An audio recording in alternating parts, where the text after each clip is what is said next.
അസ്സലാമു അലൈക്കും വറഹ്മത്തുള്ളാഹി വബറകാതുഹു. എന്തൊക്കെയാണ് മക്കളെ വിശേഷങ്ങളൊക്കെ? എല്ലാവർക്കും റാഹത്താണെന്ന് വിചാരിക്കുന്നു. അപ്പോൾ നമുക്ക് ഇന്നത്തെ പാഠം അത്തഷ്ബീഹുൽ മഖ്ലൂബാണ്. തഷ്ബീഹിൻ്റെ മറ്റൊരു ഇനമാണ്. തഷ്ബീഹുൽ മഖ്ലൂബ് എന്ന് പറഞ്ഞാൽ മുഷബ്ബഹിനെ എന്താക്കുക, മുഷബ്ബഹ് ബിഹി ആക്കുക. പൊതുവെ നമ്മൾ എന്താണ് സെയ്ദ് സിംഹത്തെ പോലെയാണല്ലോ പറയൽ. ഇത് നേരെ തിരിച്ച് പറയാം. സിംഹം എന്ന് പറഞ്ഞാൽ സെയ്ദിനെ പോലെയാണ് ധീരതയുടെ വിഷയത്തിൽ, അങ്ങനെ പറയില്ലേ. അപ്പോൾ എന്താണ് മെസ്സി എന്തുപോലെയാകുന്നു? പടക്കളത്തിലെ കുതിരയെ പോലെയാകുന്ന വേഗതയിൽ അറിയില്ല. നമ്മൾ നേരെ തിരിച്ചു പറയാം. പടക്കളത്തിലെ കുതിര എന്ന് പറഞ്ഞാൽ മെസ്സിയെ പോലെയാകുന്നു. അത് മുഷബ്ബഹിനെ മുഷബ്ബഹ് ബിഹി ആക്കുക. എന്തെങ്കിലും ഇപ്പോൾ മുഷബ്ബഹിൽ കൂടുതൽ മുഷബ്ബഹിന് മുഷബ്ബഹ് ബിഹിയേക്കാൾ എന്തുണ്ട്, പവറുണ്ട് എന്ന് അറിയിക്കാൻ വേണ്ടിയിട്ടാണ് അങ്ങനെ ഉപയോഗിക്കുക. ഇവിടെ നോക്കൂ, ഉദാഹരണത്തിൽ ബദസ് സ്വബാഹു അന്ന ഒഫത്തുഹു വജുഹുൽ ഖലീഫത്ത് ഹീനിന്തതോ.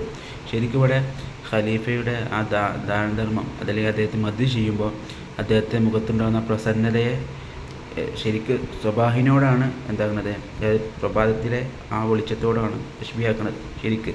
പക്ഷേ ഇവിടെ എന്ത് കൂടിയത് കൊണ്ട് മൂപ്പര പ്രകാശം പ്രഭാതത്തിലെ പ്രകാശത്തേക്കാൾ കൂടിയത് കൊണ്ട് എന്തായി, പ്രഭാതത്തിലെ വെളിച്ചം ആരെ പോലെയാകുന്നു, ഖലീഫയെ പദവി ചെയ്യുമ്പോൾ അദ്ദേഹത്തിന് മുഖത്തുണ്ടാകുന്ന പ്രകാശം പോലെയാകുന്നു. നേരെ തിരിച്ചാണ് പറയേണ്ടത്.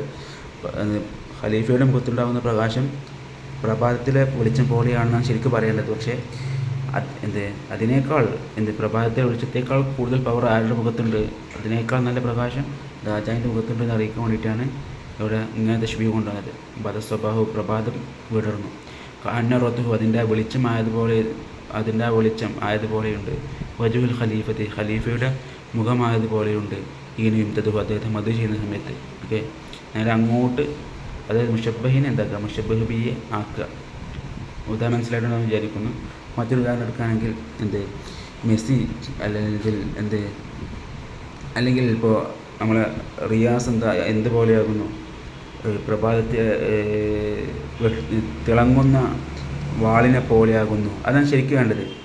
അവൻ്റെ വാക്കിൻ്റെ മൂർച്ചയിലൊക്കെ മൂർച്ചയുള്ള വാളിനെ പോലെയാകുന്നു അവൻ്റെ സംസാരത്തിൽ നിന്നൊക്കെ. നേരെ തിരിച്ച് പറയാം. അവിടെ തശ്ബീഹുൽ മഖ്ലൂബ് അങ്ങനെ പറയുക വെച്ചാൽ മൂർച്ചയുള്ള വാൾ ആരുടെ നാക്കിനെ പോലെയാകുന്നു, റിയാസിനെ പോലെയാകുന്നു അവിടെ. ഓക്കെ, നേരെ തിരിച്ച് പറയാം. അതാണ് തശ്ബീഹുൽ മഖ്ലൂബ് എന്ന് പറയാം. അതാണ് നമ്മുടെ പാഠം. ഓക്കെ, ഇനി അതിൻ്റെ ഇത് നമുക്ക് അർത്ഥമാക്കാം. തശ്ബീഹുൽ മഖ്ലൂബ് എന്ന് പറഞ്ഞാൽ ജഅലുൽ മുഷബ്ബഹിനെ ആക്കുക, മുഷബ്ബഹം ബിഹി ആക്കുക, വിദ്യയായി വാദിച്ചുകൊണ്ട് അന്ന വജുഷിബിഹി ഫീ ആ മുഷബ്ബഹിലുള്ള വജുഷിബിഹ് എന്താണ്, അഖ്വാ വദഹറു അതാണ് ഏറ്റവും പവറുള്ളത് എന്നുള്ള രീതിയിലാക്കുന്നതിനാണ് തശ്ബീഹുൽ മഖ്ലൂബ് എന്ന് പറയുക. ഓക്കെ, അന്നഹാരി പ്രഭാതത്തിലെ അതുപോലെയുണ്ട്, പ്രകാശമായതുപോലെയുള്ള ജമീലും അദ്ദേഹത്തിൻ്റെ നെറ്റി ആയതുപോലെയുണ്ട്.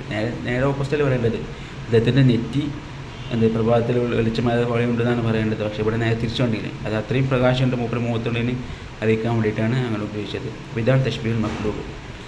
ഓക്കെ,